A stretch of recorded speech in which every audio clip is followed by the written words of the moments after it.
Explorers, welcome back to another episode of Two Fun Guys podcast. This episode is sponsored by Charm here out in Austin, Center for Healing and Regenerative Medicine. And we're very excited to share some of the incredible work that they are doing, which I think will become one day the mainstream way of treating injuries and degeneration of the human body.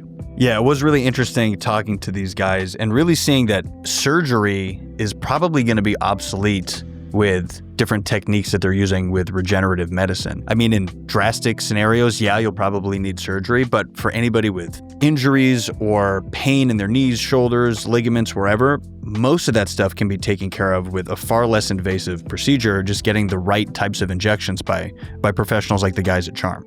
From the Charm team today, we have Dr. Allen, who was trained in osteopathic neuromuscular medicine at Michigan State University and completed a fellowship in sports and interventional spine stuff.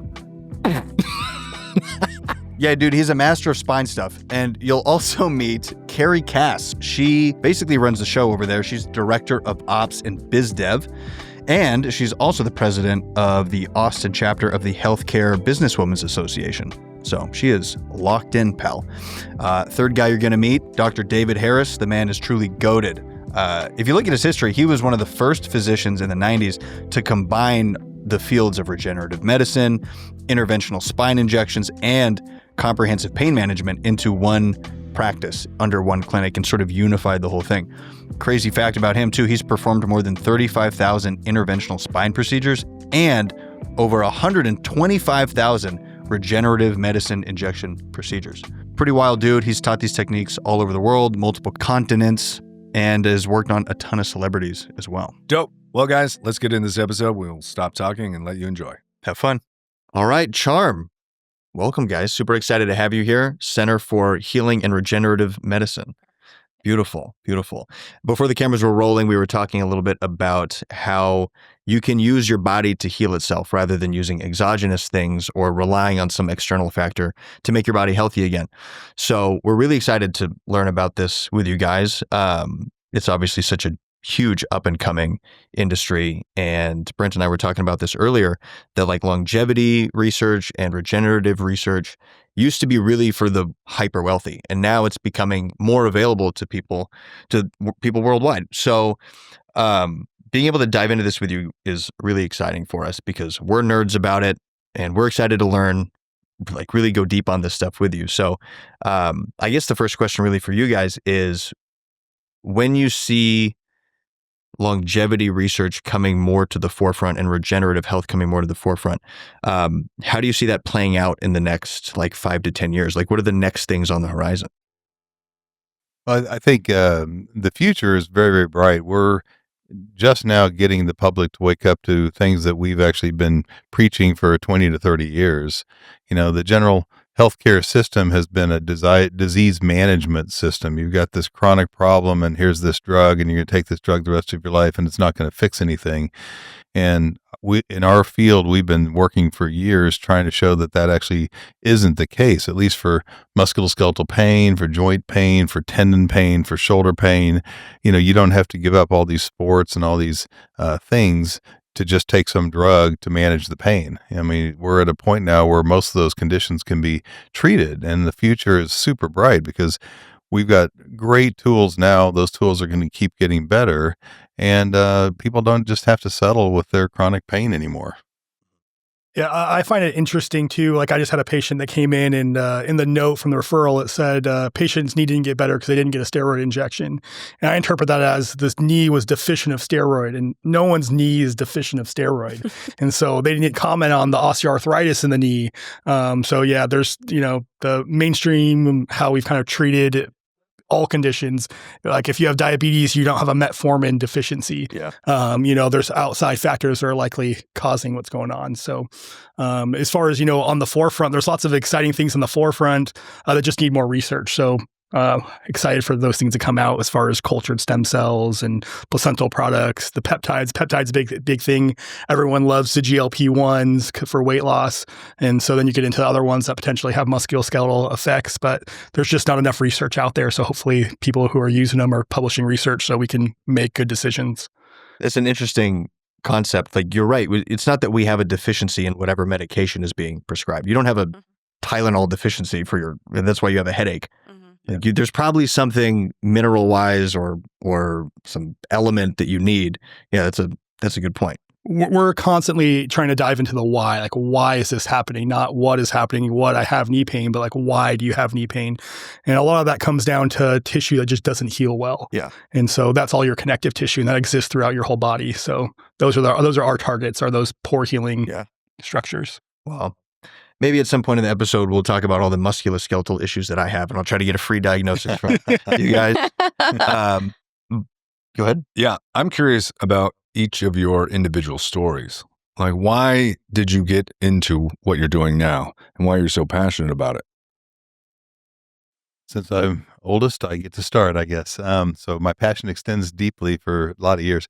For me, basically, I entered medical school. I actually think I was going to do plastic surgery, but as I got through training, I didn't love it. I didn't have that passion. For me, the passion that led me towards physical medicine and rehabilitation especially was just that I love taking people who had been injured, who had been in the abyss, life didn't give them the best cards, and take them from being in a pretty bad situation functionally to get them up to the point that they could live their life. So I was a little less worried about 1 millimeter difference aesthetically and a lot more about getting that hand to work or getting that back pain to go away. So that kind of led me into my specialty. My specialty at that time, we're talking about the late 80s, didn't include virtually anything with injections, and it was pretty much managing therapy, physical therapy and working in a rehab hospital type of setting.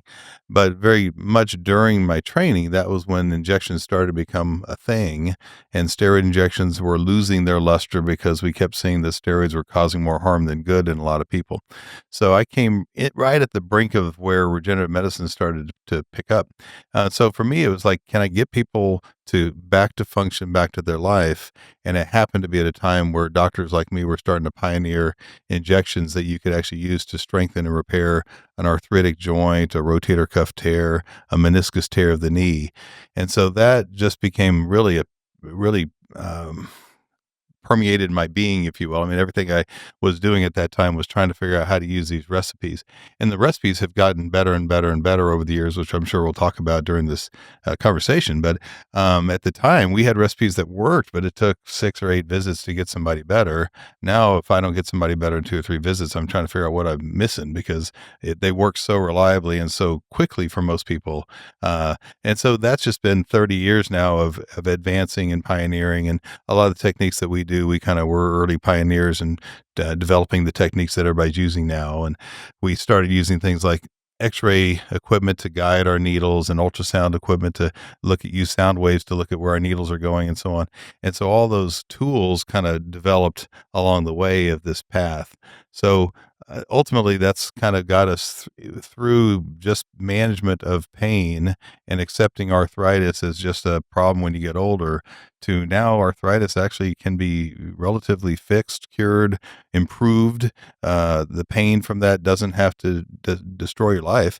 And we have much better tools now than just steroid type injections that people would have tried in the past and sort of had temporary benefits. So we're just so far beyond that now that people are waking up in this biohacking conversation. I mean, now we're at the point where you can just you can go back to playing tennis again. We can get you to the point where you can hike on vacation and you're retired and you saved money and now you actually want to go out and live your life maybe, but boy, you're too hurt and you can't go on that trip.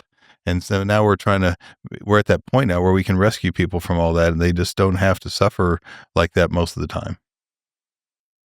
I would say piggybacking on that too is that we're also, if you have an injury, we're also able to get you back to return to play much faster too. So that it works for all range of people. So, and because we kind of started as pioneers and continue to pioneer a lot of techniques, for me, it just is more fun every day coming to work than it was 20 or 30 years ago. Even it just gets more and more fun to see where the future's going and to be part of riding that wave. You know, it's like you're surfing in this wave, and it used to be a wave that nobody believed in, and now the wave's gotten bigger and bigger and bigger, and it's just gotten more exciting to get to the top of that wave. Yeah, it's really expanding right now. It sounds like you guys are really leading the way. Can you talk about some of the modalities that you've really pioneered and how they're different than other places? So the we all have some comments on that. Basically, when I was referencing the 90s, when I started doing this, there was a recipe of dextrose, which is sugar water. Sugar water makes no sense to anybody unless you use it. When you start treating people, you go, wow, injections of sugar actually can make these ligaments and tendons healthier. And that recipe was slow, and it didn't produce massive results, but you got most people better. And in 2007 was kind of when platelet-rich plasma hit the airwaves. That was when Tiger Woods got treatment, and that was when I started using PRP. And at that time, it still seemed like witchcraft and voodoo, and nobody wanted to believe yet. There were surgeons around that said, "Oh, this platelet stuff, it'll never last. We're worried about what this can do to people." Well, we're 20 years past that now, and we've got 140 studies showing that platelet-rich plasma can make most body parts feel tons better and function better. So we started with certain recipes. Platelet-rich plasma came along for me historically, and then a year or two after that, I started using stem cell recipes and growth factors that we derive from your bone marrow. And I also did stuff where you would take fat from a liposuction, and we started learning to use those different processes to separate out the stem cell fractions and concentrate those. And so those are all recipes that we take from the patient, and within an hour or so, we're putting it back into the patient, and they're heading out the door, driving themselves home, and not stuck in a hospital, don't have all the kinds of risks that you have with being in a hospital, the infections, the blood clot risks, all those kind of things are dramatically lower compared to surgery.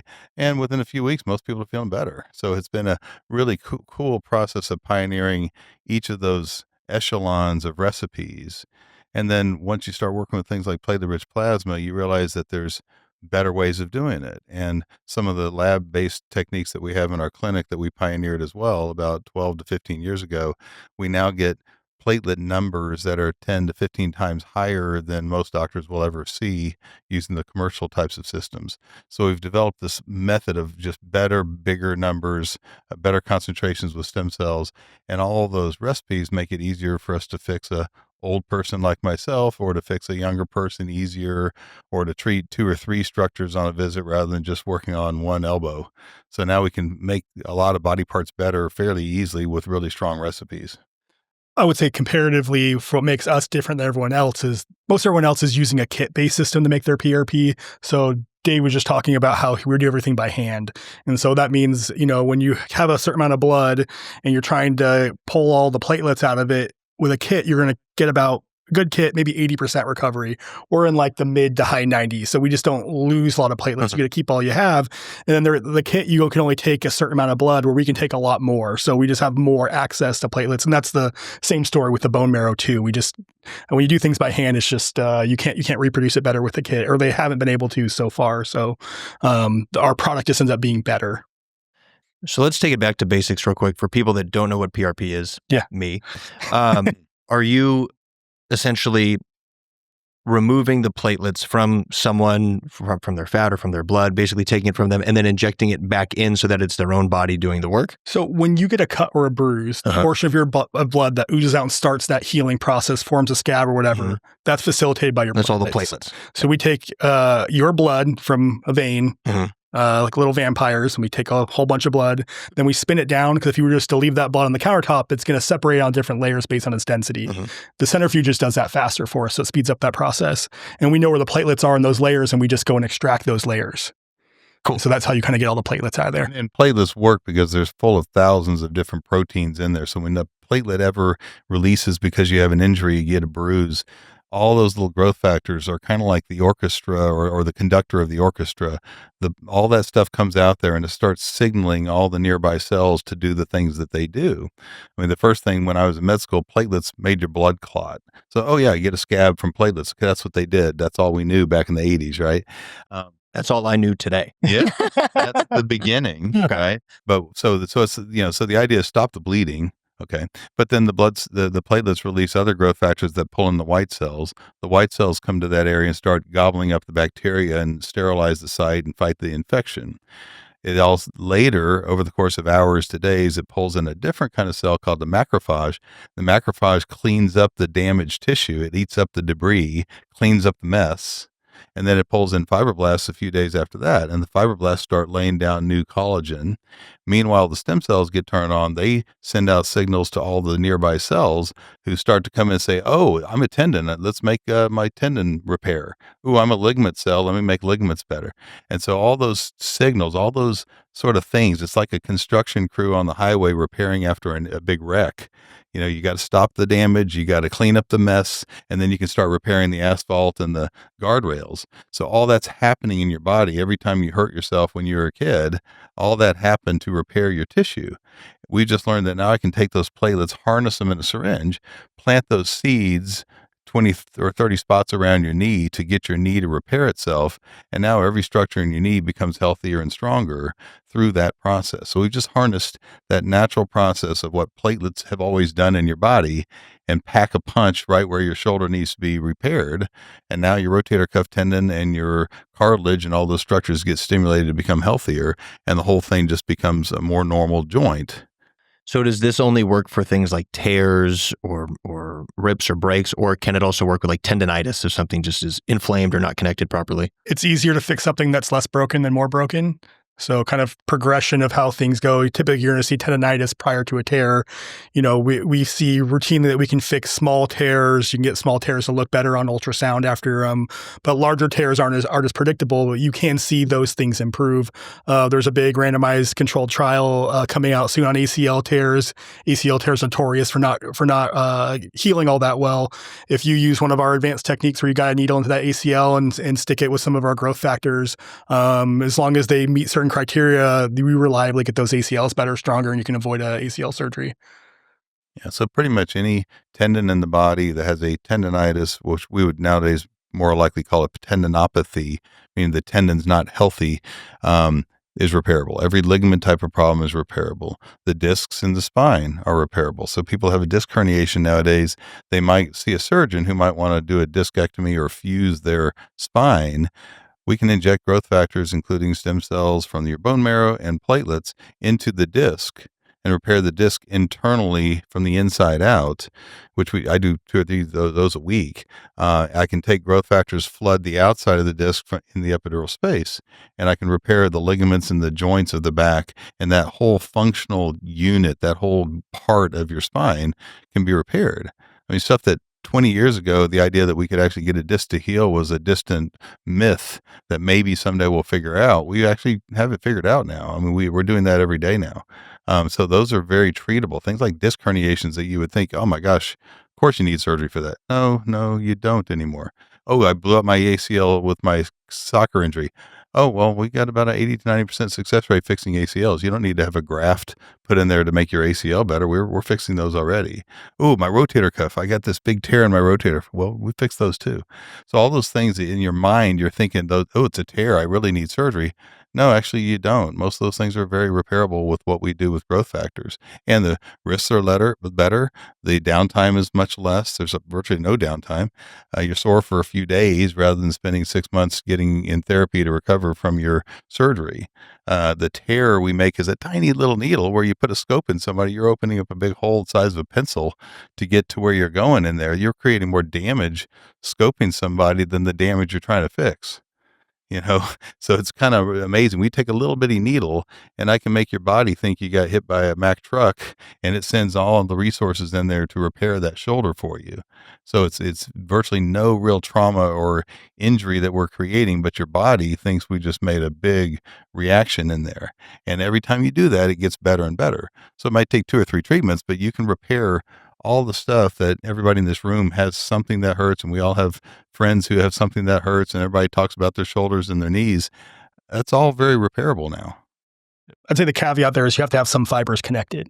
You can't have no fibers connected. Yeah. If your arm is over there, Yeah. it's not going to work. If you're LeBron James and completely destroyed your Achilles, that's you don't want to come to us. Complete. But most people in their mind's eye, they're thinking when their surgeons, their MRI scan shows that tear, in their mind's eye, they're thinking, oh, it's a tear. It's 2 things pulled apart. No, it's actually rarely that. Probably 95% of them are still connected in some way. As long as there's connections of fabric, fibrillar attachments in there, you're filling in the gap. we can fill in that gap much better than surgery can. So if you have a complete biceps tear and your muscles hanging down here, you might need somebody to staple that thing back in place. And then we can repair the staple so it does a better job staying there and it doesn't tear again. So, but those types of massive tears, like an Achilles tendon tear, are really pretty rare. Most people's tears are more of a fabric that's been ripped than torn apart. And I would also go on to say that tears are very, very common. Like we have lots of people that come in that, I'll oftentimes scan both shoulders when I'm in the room, and the good shoulder will look worse than the bad shoulder that's hurting them. And I don't have a great way of explaining that. It's just the body is able to compensate. And, sometimes tears aren't painful. I think they just did a study in the population older than 55 where they MRI'd people's knees who have no knee pain, and 2/3 of them had meniscal tears. So we're doing surgery on those meniscal tears. And so the question becomes, why if they're not painful? Sometimes we're treating the thing on the MRI because it's the smoking gun, it's all we can see, but sometimes the joint, as we know, is way more complicated than a meniscus or an ACL. There's all these other factors that go into providing stability for a knee. So if you treat those things, the knees often get better. Yeah. I think to add to what we're talking about surgery is we see a lot of patients that still come in post-surgery. I think the surgical intervention fixes the actual thing that's broken, but they're still in pain. They still can't move properly. They still have limited range of motion or a variety of things. And so they still come in looking for a solution or a resolution to their problem.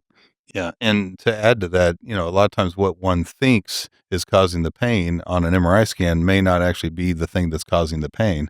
So the surgeon appropriately may go in there and repair that ACL and feel like they've done a great service for the patient, and yet the patient hurts because the meniscus, the collateral ligaments, the joint capsule, the tendons, all the other stuff that makes that joint functional has damage within it. I mean, the advantage that we have over those situations is we can take your recipe and have a lot of it, and I can plant lots of little seeds, and I can treat the collateral ligaments, I can treat the meniscus, I can treat the inside of the joint. It's not just one injection squirting some stuff in there, but it's actually using ultrasound and x-ray to target 15 or 20 or more structures in the knee. And then I can do the other knee too if you need it, or I can do your shoulder, and you can hit all those tissues, and all those structures then become much healthier, which means they don't hurt much or at all. And the patient says, man, my shoulder feels fantastic, even though the surgery might not have been that fantastic.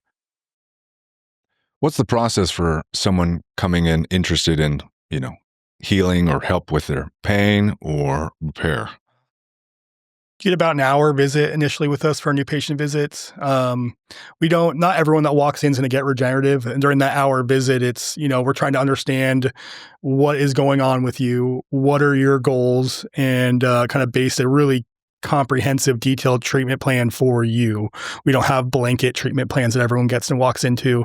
From there, we can get you into the procedure suite typically pretty quickly, sometimes same day, not always. And if you're looking for a regenerative procedure, it's all done same day. You're not in our office for more than a couple hours. So it's not this big, long out, drawn process. You have to come in one day, then the next. It's all done same day. So, super nice. Yeah. Yeah, that's nice. Mm-hmm. I mean, the evaluation process for the hour that we're talking about is going to be the first visit, and then we plan what we need, decide whether you need an MRI scan. I'll often do an ultrasound on the visit and take a look around, plan ahead, and make a decision point about what types of how strong a recipe do you need. Is platelet-rich plasma going to be strong enough? Do I also need some stem cells? And then they come in for the visit that Dr. Allen's talking about, where they may be for an hour and a half to do the whole thing. So it wouldn't be typically somebody shows up and we just do some platelets that day, but it's more evaluating and planning and making those decisions and helping the patient understand, what's going on to make all that happen. But an actual stem cell procedure with bone marrow and platelet recipes can be done in about an hour and a half, and the patient's on their way back out driving home, 20 minutes after that. And the kind of how we decide, like, who needs prolotherapy, who needs PRP, who needs bone marrow. A lot of times we're deciding based on severity of injury. And so the imaging really plays a big role in that for us, as far as if there's not much damage, and maybe you don't need the big gun, because it's all about how much inflammation and healing process do we need to have to get that area to feel better. And so I'd say about half our patients probably end up with one procedure based on using that kind of criteria to kind of include someone into the right procedure for him. So when would you recommend stem cells over PRP? Moderate severe injuries, moderate severe arthritis. There's various things that we find on imaging, like bone marrow lesions and edema. Larger tears are going to need to pack a bigger punch. If someone's flying in from Canada, which we get those that come down and want to get treated, PRP might be enough, but they're making all that trek down here. You don't want to have them come back for a second one, and so that you might push someone towards a bigger gun in that case for as far as a thing. But if everyone had an infinite trust fund, we might be doing more of the bone marrow treatments. But bone marrow treatments are more uncomfortable to recover from, so you don't necessarily need that. I had a case where I bruised my tailbone, and I could have done PRP or bone marrow, but one prolotherapy took care of my tailbone pain. I haven't had pain there since. So it's all about trying to pick the right tool for the job relatively and what makes sense for the patient, because there's a cost difference too. There's a pretty big cost jump when you go up from each one. So yeah, one thing that's kind of unique about our practice, because I still see doctors around the country that haven't gotten here yet, but for us, it's kind of like building a pizza. You have the basic concept of how we're going to treat somebody. And if it's a mild to moderate need, then platelet-rich plasma is sufficient. If they really need that next level, they're more moderate to severe, bigger tears and so on, then we add the bone marrow stem cells to it. So for us, is it PRP alone, or do you need bone marrow concentrates and PRP together? So it's not really so much about bone marrow versus platelets, but whether the platelets also need the stimulus that you get from the bone marrow. So it's kind of like stacking those effects that you get. And the recipes you get out of bone marrow are actually significantly different than what you get out of platelets. So it's kind of that game of mixing them together and getting the synergy. About 12 to 15 years ago, I was testing these ideas, pioneering a lot of it, and I found that PRP and bone marrow, I couldn't really see that much difference between the two. But when we mixed them together, the synergy was very, very clear. And most of our patients get about double the firepower or more when we add the stem cells to the platelets. So it's real clear that the synergy is more powerful than either one alone. So can you get somebody better enough on your assessment to just use platelet-rich plasma, or do you need also to add the stem cells? And so for me, probably about a third of my procedures of this nature are going to be combining bone marrow and PRP, and about 2/3 or so are going to be PRP without bone marrow. So, that's just the proportion of patients I have, but we have the easy ability to generate all those recipes on a visit. It's just a matter of what does the patient need to get the job done. there's also another product that we kind of have developed. It's been out there for a while, but it's called platelet lysate. And it's a derivative of PRP. And if you think of PRP like Ziploc baggies, the platelets are Ziploc baggies. The outer coating of the platelet is very inflammatory. The contents within the Ziploc baggie are kind of anti-inflammatory growth factors.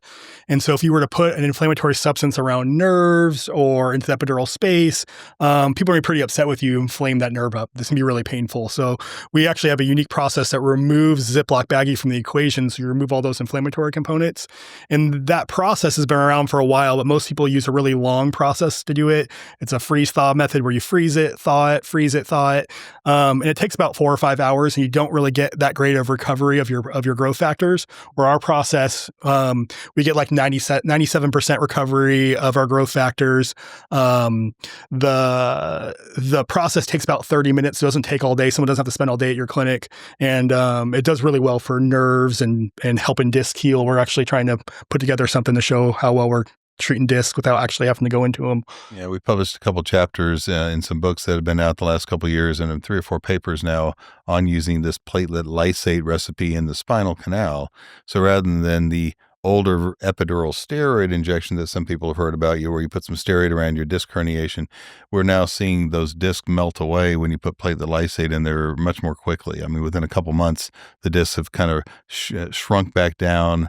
The nerves themselves are stimulated to heal from the growth factors that are in the platelets. So we're beyond a point now where we're just trying to calm down the acute inflammation, but actually at the point where we can get your discs and your nerves to actually heal. Yo, Spores, listen up real quick. I know you're loving this episode. We're having a great time recording it, but I just want to remind you that Charm is here in Austin. So if you are struggling with knee pain, shoulder pain, any type of pain in your body, you can go check them out right now. And I would highly recommend just going to charmaustin.com. Now, if you don't live in Austin, that's okay. We have people flying out from all over the country, all over the world that come to Charm because you really only need 1, maybe 2 visits depending on what your injury is. So you might as well go to the website, check it out, see if they can help you, which I'm 99.9% sure that you can. Get the help that you need. So go to charmaustin.com. All right, let's get back to the episode. Did you guys figure out this platelet lysate strategy, this more efficient way? It was developed originally as a way to grow stem cells. Some people were feeling 15, 20 years ago, what if we could take stem cells and grow them? And they were growing them in cow serum, and then nobody thought that was a very smart idea. What's cow serum? Well, taking cow blood and using the water proteins that are in the cow blood as a nurturing media to put the stem cells on. But between prions and worries about, whether you should be doing human cells in cow. And that's how we got mad cow disease. That's among the worries that you might get. So what they said was, why don't we just take the patient's blood and what can we do with that? And so they started using platelet lysate as a culture medium for making stem cells grow. And then they said, gosh, there's a lot of growth factors in this protein matrix stuff, this serum. And so that became the idea that led to us saying, gosh, why don't we, what would that be like inside a joint, or what would be that like around a nerve? And so we showed many years ago that was a great tool. Some of our pioneering friends in the country, competitors of ours, but very good friends. Most of us at the top of the field are all pretty good friends. We are all trying to just make the world better, So our friends kind of published some papers on it. We started looking deeper at it. What we really pioneered was the way it's being done now. The way you can do it with our methods, it makes it a much higher yield, much faster process, much more pure, and just dramatically improves what you can do with those recipes. And there's so much more. I mean, the cool thing about the future is whatever the next generation of doctors coming along, they're going to be able to fractionate out the growth factor. Point at Brent when you said next generation of doctors. Yeah. Exactly. Yeah, buddy. We're going to be able to take this recipe and put, hit it with laser or do something to it. We're going to get certain growth factors that we really want out of this, and maybe we don't want this one, so we figure out ways to separate it. So the future is going to be taking those types of recipes, and then hopefully, I believe strongly, we're going to be treating things like Parkinson's disease and other neurological conditions, maybe dementia, things like that. At some point, you're probably going to be taking those same growth factors and putting them in the spinal space, or treating, rheumatoid joints. If people have rheumatoid arthritis, getting that inflammatory stuff to settle down. So those are all these next generation of things that I think are about to happen. I do think too that, I think things are going to start going exponentially. I was fortunate enough to come in right as Charm was opening back in 2011, and just in the time frame from then to now, the advances that have been made, both on the clinical side, but also on the patient side, right? Like, I feel we used to be kind of the last resort for people. They're like, I've tried this and I've done this, and fine, I'll just see if you can do anything. Now I'm seeing more, we're like a first stop for people. People are educating themselves. People want a more holistic approach. They want, they don't want to go to surgery. They don't want to have this downtime. They don't want to have to take off of work and go through rehab and, spend all of this money. So they're searching, whether it's musculoskeletal and things that we do, or just looking for more holistic ways to be healthy and stay active. I think that's where a big shift is happening right now. I think the pandemic kind of fostered a lot of distrust with mainstream medicine. So now they're kind of looking on the fringes, and we've kind of been considered, we don't think we should be considered fringe, but we've kind of been on that fringe as far as how to treat musculoskeletal conditions. Yeah. I mean, there's a lot of studies where you look at whether, let's say, knee meniscus tears and meniscus surgery. And there was a alarming study about 15, 20 years ago that came out of Galveston, where they looked at what surgery did to meniscus tears. And they had half the group got real surgery, half the group got fake surgery, sham surgery. The patients were all knocked out. They didn't know if they got surgery or not. And they looked at the results a year later, and the patients that did not get the meniscus surgery were doing much better than the group that got surgery. And everybody thought, that's alarming. This is crazy how unethical it is for you to do fake surgery on people. What a horrible idea. Well, the patients knew they were in a study. It wasn't really like they were getting fake surgery, but they didn't get the real surgery, and they got a comparison. And so people went through the ethics of that, saying, is this crazy that we're doing fake surgery on people? You can take a fake sugar pill and compare that to some drug, and we call that a placebo. Well, here's placebo. placebo surgery. And a lot of ethicists got together and said maybe every surgery needs to have this done. I mean, everything you do to people probably should have an arm of the study that doesn't get that treatment so we can figure it out. So 4 more groups around the world did that same study on meniscus tears, and lo and behold, all 5 studies showed that the people who got meniscus surgery did poorer than the ones that didn't get the surgery. Suddenly you got this whole thing that was a multi-billion-dollar industry shattered because the idea of operating on meniscus was suddenly not the right thing to do anymore.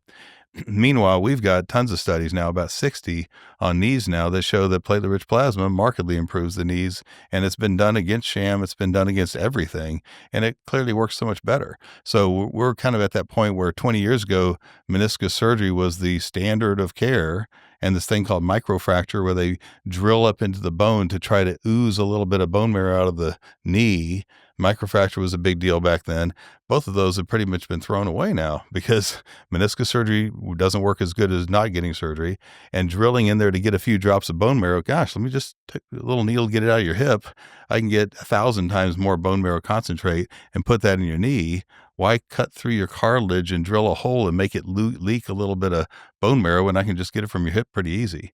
So suddenly we've taken these $20,000 to $30,000 surgeries and turned them into a couple $1,000 event that you go home with in an hour. So it's totally changed knee surgery and why people should or shouldn't be doing those procedures. And that's been 20 years. I mean, the next 20 years, we're going to see so many more things. We're going to see all kinds of orthopedic problems, disc herniations and so on, just being fixed now with small needles. And you just don't even need an open surgery, let alone an arthroscopic surgery anymore. When I think you look at the plate of options that there are out there for musculoskeletal pain, you have a healing, you have numbing, you have burning, and then you have surgery often just cuts stuff out and reattaches stuff. Why insurance will only pay for numbing, burning, and cutting is kind of baffling to us. When they won't pay for healing. They won't pay for a healing option. Anyone out there would want to start with healing, at least if it's an option. And there's still some cases where we send people to surgery. I don't want to say it says to think we're like certain meniscus, if it's flapped, or certain need a surgical repair to it. But why not try a less invasive, easier recovery option first that really has no downside to it, very, very little downside. Just it makes too much sense. Mm-hmm. Yeah, it makes you wonder about the economics of our healthcare system when, hospitals are in charge and anesthesiologists are in charge and orthopedic surgeries. Those are the biggest lobby groups, along with medical device manufacturers who make screws and plates. Those are the biggest lobby forces. Makes you wonder why this isn't being covered yet. Do we have another 3 hours to talk about that? Why not? Send it. Hopefully none of your advertisers are any of that group. Yeah, fine. Yeah. Yeah, it makes sense because you can charge for drugs, you can charge for all the tools you use, you can charge for all the equipment, everything happening, you can charge for so much. Where they're healed within 1 or 2 treatments on their way. It comes from your own body, so they can't monetize your blood. You can't patent my platelets. Yeah, right. Yep. So yeah, it's just, it almost makes so much sense that nobody can believe it's that easy, and yet you show me what body part hurts if I can get a needle to there safely. And it's a musculoskeletal problem. I mean, I'm not curing cancer. I'm not fixing Alzheimer's. I'm not fixing your heart disease. Not yet. But if your shoulder, knee, elbow, thumb, toe, foot, Achilles tendon, ankle, any of those things that bother you and are keeping you from playing tennis and golf and enjoying life like you could, or even taking a walk, those are all treatable now. I just read a paper on treating ovaries. We're not treating ovaries, full discretion, but for people who are having trouble conceiving, going in, putting PRP into ovaries, they're getting good results. So I think the application, we're just scratching the surface, tip of the iceberg for the application for all this stuff. Do you think that's like due to inflammation, it's bringing it down? I really don't know. If you ask what my off the cuff theory is, but like if you had a theory, I think you're taking a process that is maybe not functioning properly, and you're putting a bunch of growth factors. So maybe you can get like a reset. So kind of like when your phone's not working, what do? You turn it off and turn it back on, and hopefully it starts working. And that's kind of what all these things we're doing. Not only are we just injecting an area, but that area that's injured has an inflammatory environment around it. So there's some studies you just just put saline around there and you clear out those inflammatory factors and the area feels better. So is it that you're changing the environment around the area, or is it the growth factors you're putting there? That's, I think it's a little bit of all that. So you're just trying to create a more, homeostatic environment for the structure. Do you ever have people come in that aren't injured or don't have any pain that just want to be better than they already are?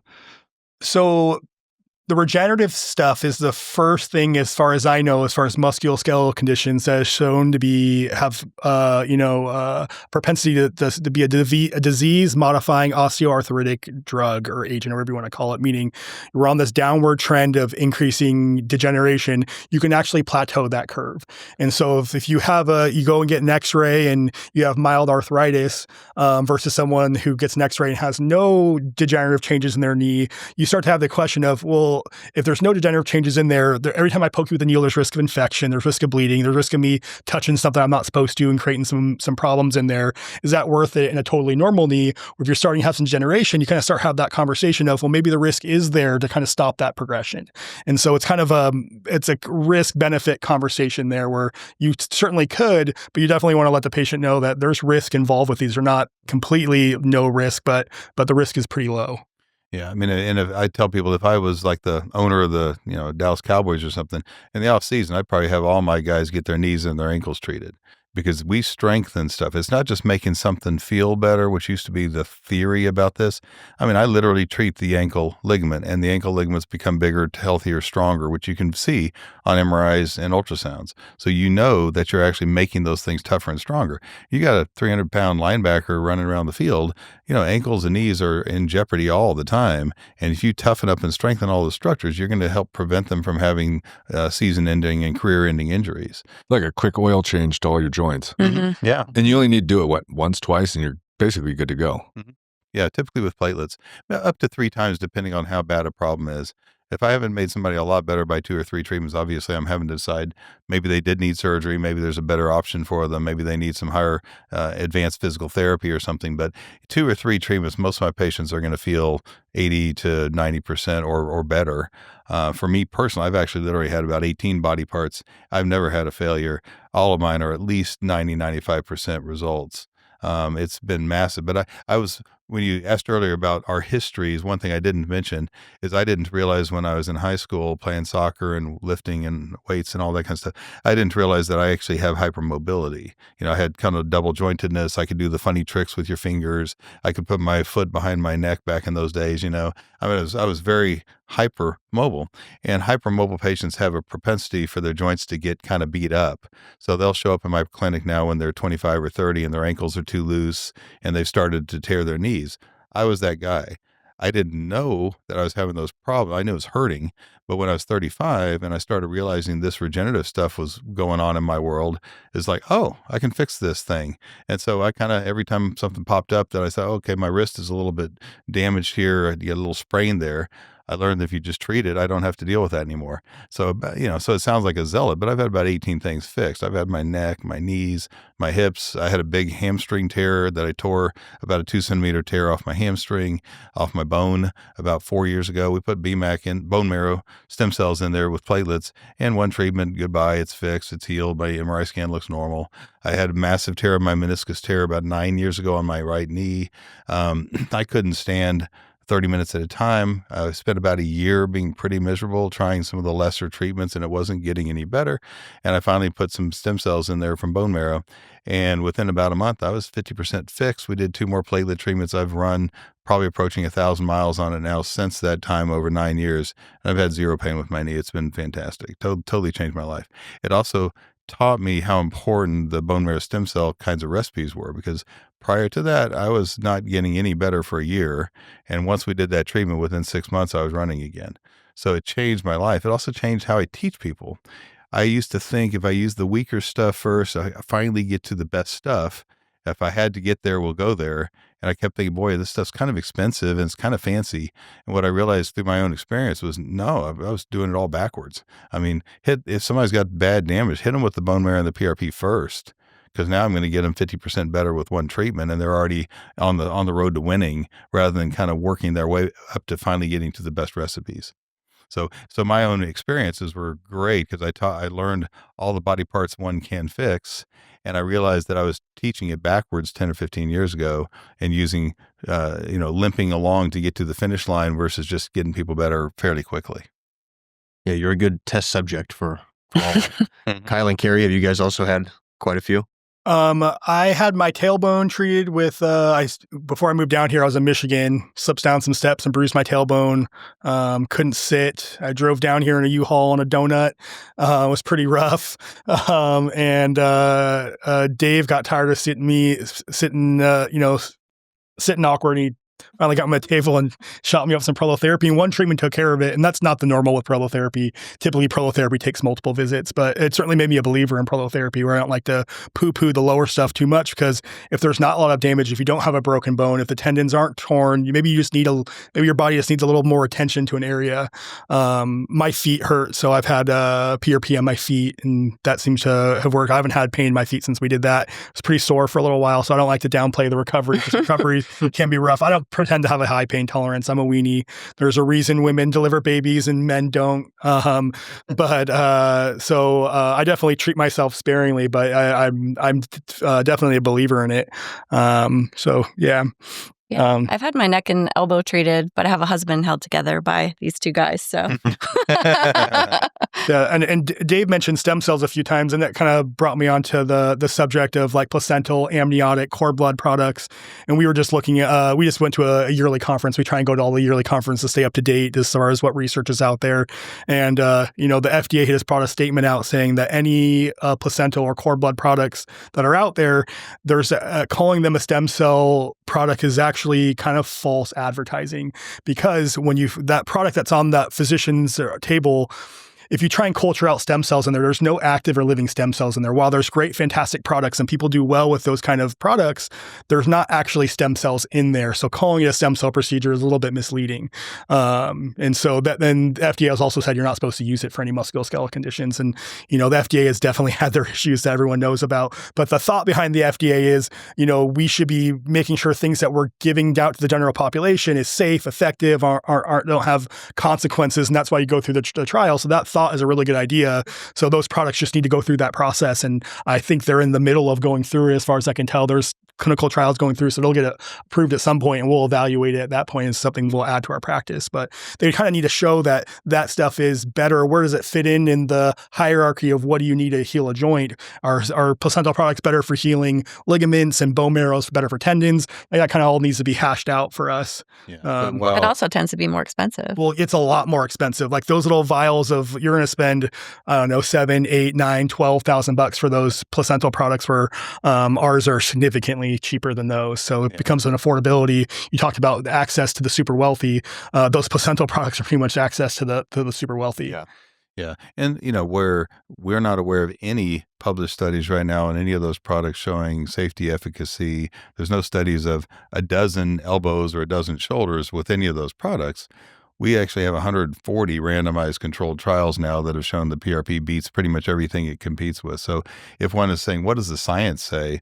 Well, science right now says use platelets until somebody proves that any of these other products are worthwhile. So we're not against the products. We do have our own reasons that we use the products from your own body. We prefer that. If I was going to have a treatment, I'd rather have my own DNA and my own stuff given back to me versus trusting that some company is going to test for all the stuff that we don't know about that's in people's blood. But the simple science is saying, we've got 24 years of data on platelet-rich plasma, 15,000 patients of data collected, and hundreds of thousands of patients in registries now from all of us doing this work. And 93% of the controlled trials on PRP say that it's better than anything else that's out there. So it gets me hard. There's no pharmaceutical that has ever had 140 studies. There is no surgery that's had 140 controlled randomized studies. I mean, people think PRP is this some new weird thing. There's nothing in healthcare that's better studied than PRP. I mean, if you just look at that type of data right there. So it's kind of amazing to think that we're the alternative medicine. Yeah, you're the fringe, but you have the most research. Yeah. I mean, it's better studied than anything. I mean, knee replacement, I told you earlier, there's 5 studies on knee meniscus surgery, only 5. And that was considered gold standard until it was shot down. There's been a couple on rotator cuff surgeries now. They're having the same results that meniscus surgery has in terms of not showing value of the surgery versus the placebo surgery. And yet PRP has 140 plus randomized controlled trials over 10 to 15,000 patients showing that it's better than anything else that's out there. There was a gentleman over in France. What was that Hernigue who did a study where he did a different type of regenerative procedure where you go into the bone, and it was on people who have knee replacements on both knees. One knee got a knee replacement, one knee got this intraosseous injection, and he's been following them for like 15 or 20 years. And I think of like the 60 people in the study, 45 preferred the intraosseous injection to the bone marrow injection. So it's, intraosseous compared to the knee replacement. Right. And so like knee replacement, like clearly was not the winner. It's like, why are we starting with knee replacements when there's a potential for, a really low risk procedure? If it doesn't work, you can always progress the knee replacement. There's no reason you can't. But once you get that surgery, it's, you're stuck with the hardware and there's not much we can do. It limits us pretty greatly. I think too, we're seeing people younger and younger coming in saying they went to a surgeon, they were told they needed a knee replacement or a hip replacement.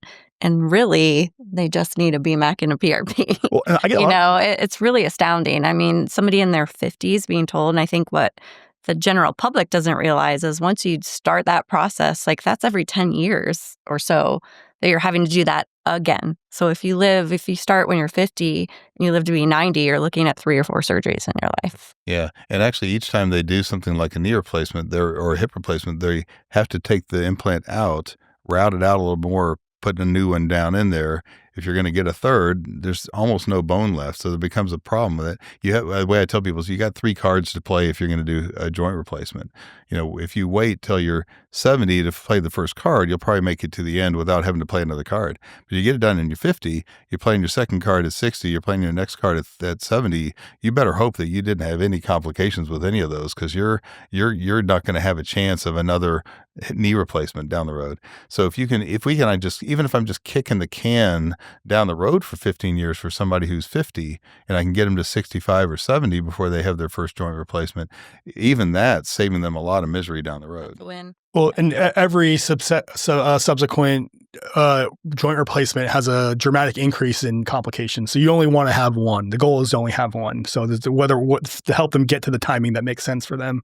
But I'm also seeing a lot of young people who are coming in who don't want steroid injections because, steroid is the mainstream treatment for people who have problems. And what no doctor is going to tell you is that steroids are bad for cartilage, bad for ligaments, bad for tendons.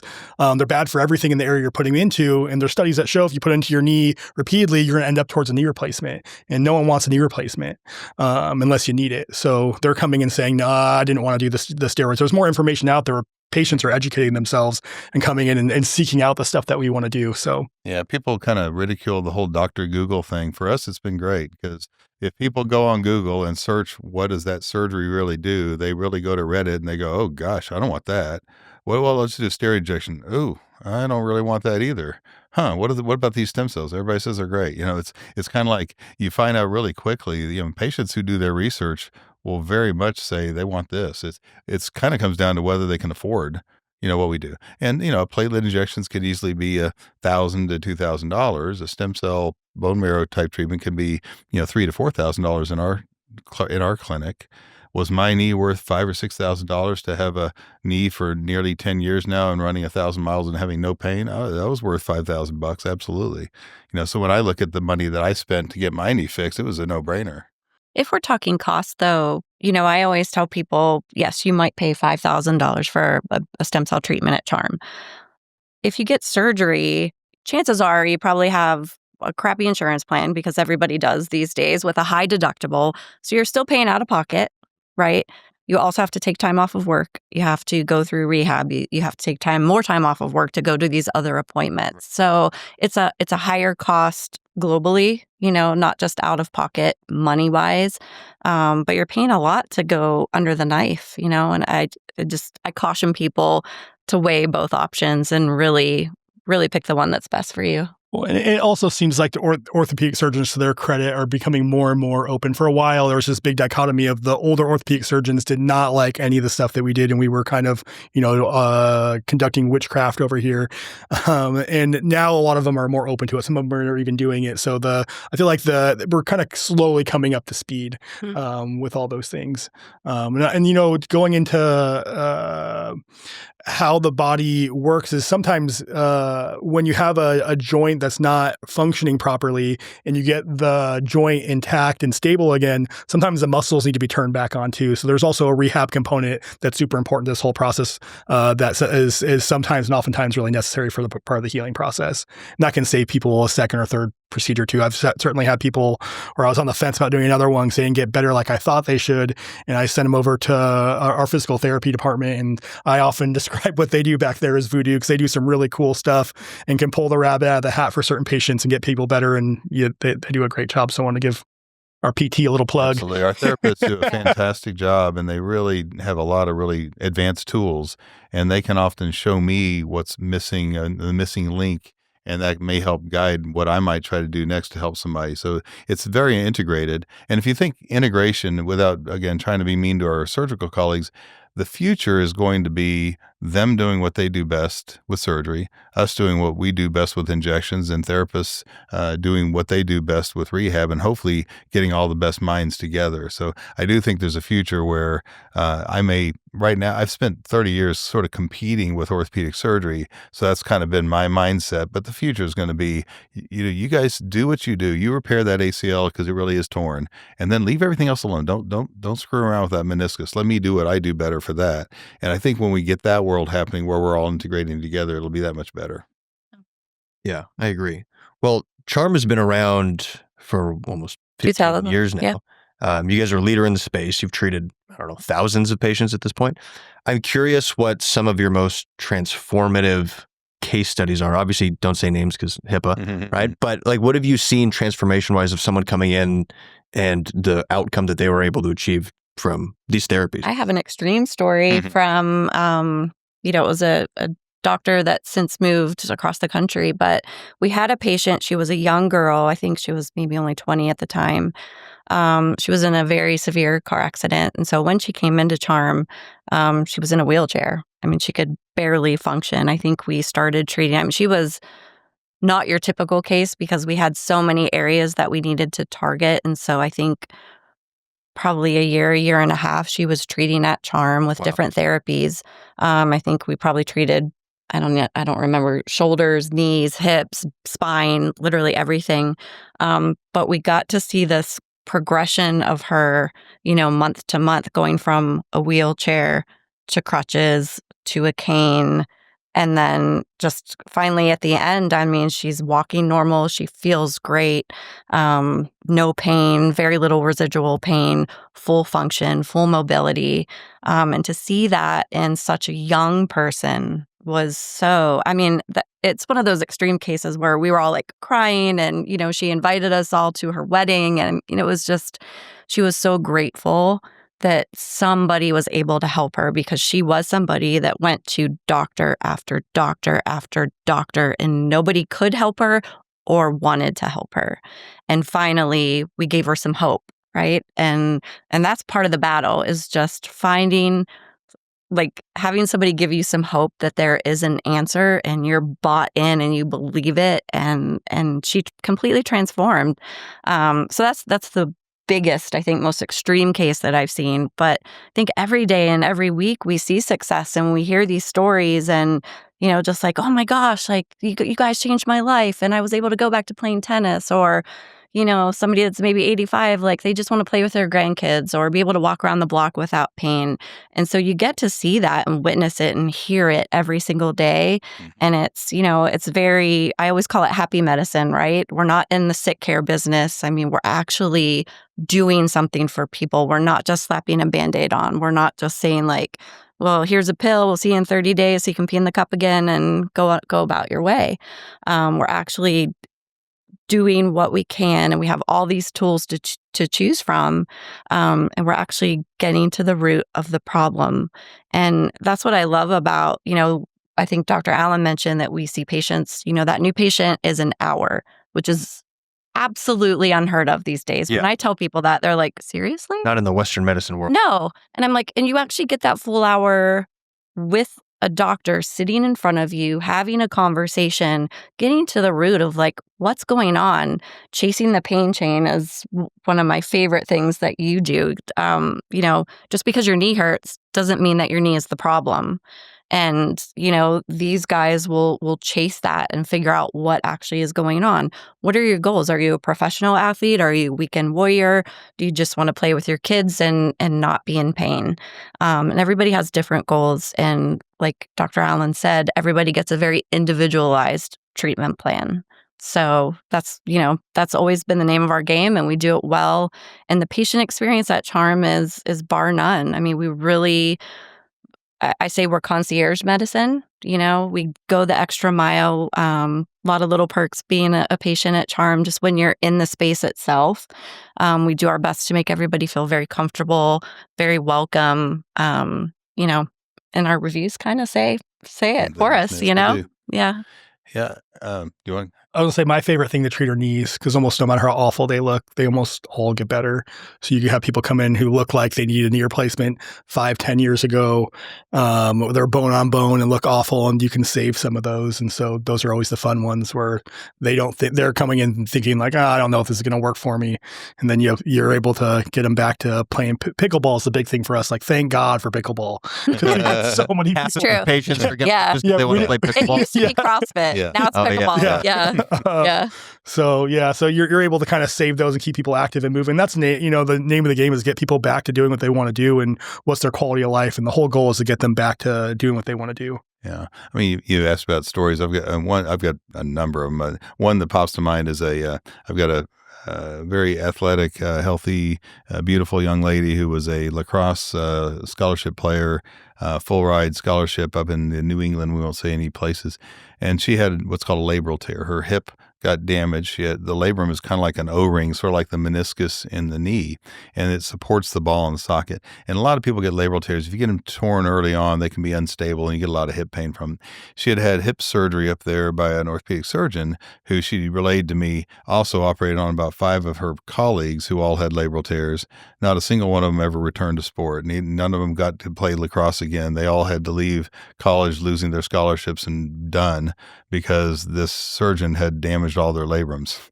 So she comes to me with this pretty horrible story. She could barely walk. She certainly couldn't run, couldn't do any sports, couldn't do anything. And we treated her. It started about 3 years ago or so, I think, when I first treated her. And I did a couple platelet treatments, kind of keep it cheap, keep it simple. And she got about 50% better. And she was feeling, she was exercising, and then she tore it again. And then I went in and did a bone marrow PRP treatment on her once, and that got her probably 80%. And then she came back about 9 months later. She and her parents talked over, let's do one more. And we did another treatment on her. And, she's, 5-star reviews, accolades. She's back to running full speed, playing sports again, doing everything she gave up for about 4 or 5 years there. Just totally changed her life. And it was ultimately 2 stem cell treatments. The PRP was marginal, but it was clearly the PRP mixed with the bone marrow that got her where she is. But I saw her recently for some other issues, and she's just so thrilled that she got her life back and has no limits with that hip anymore. But after surgery, not only did she not get better, she got markedly worse. All of her colleagues got worse. I mean, there's basically a testament here to simply say, be real careful. If you've got a labral tear, don't let a surgeon operate on that unless you really have exhausted your options, because the surgery for the labrum is not proving to be a very good thing. It's actually, people used to think it was going to work like meniscus. It doesn't, and they do poorly. Many of them do poor. I see a lot of those types of tears, but she was a dramatic kind of a, Cinderella story of somebody who was really, really miserable 3 years ago, and now just loves life and is doing great. What would you guys say to someone who's been looking at PRP or stem cells, like they have some chronic injury and they're just on the fence? Is this you?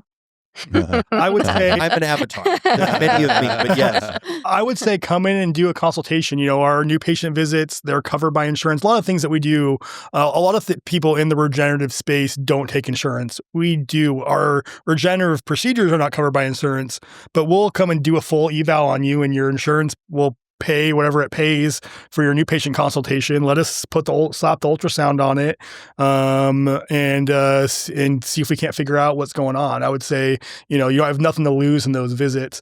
We're not a high pressured sales clinic. I'm never going to try and get you to sign up right then and there. It's always, this is your options. This is what I would do. I've obviously worked at a regenerative medicine clinic, and I drank the Kool-Aid of regenerative medicine a long time ago, but I'm obviously passionate about it.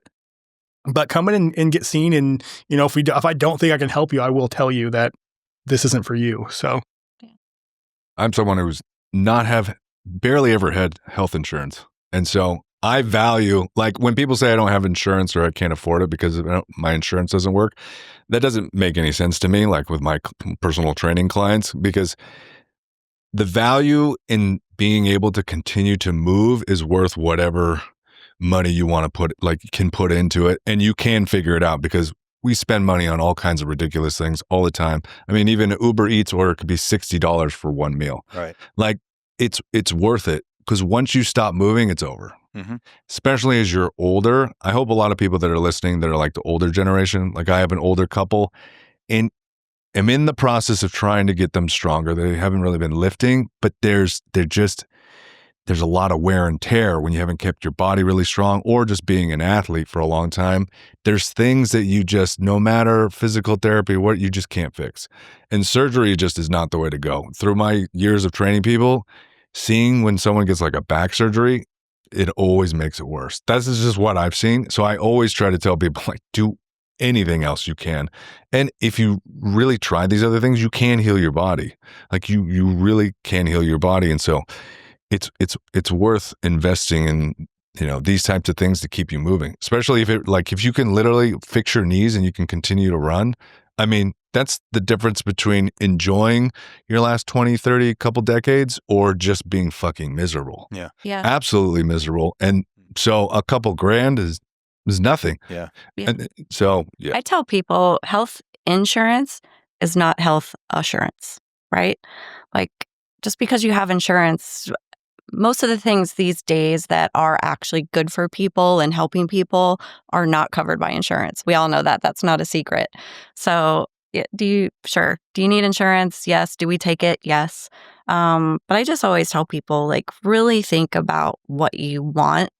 And, you are going to spend money on other things. Just like you said, Uber Eats, people just toss money at things so crazily these days.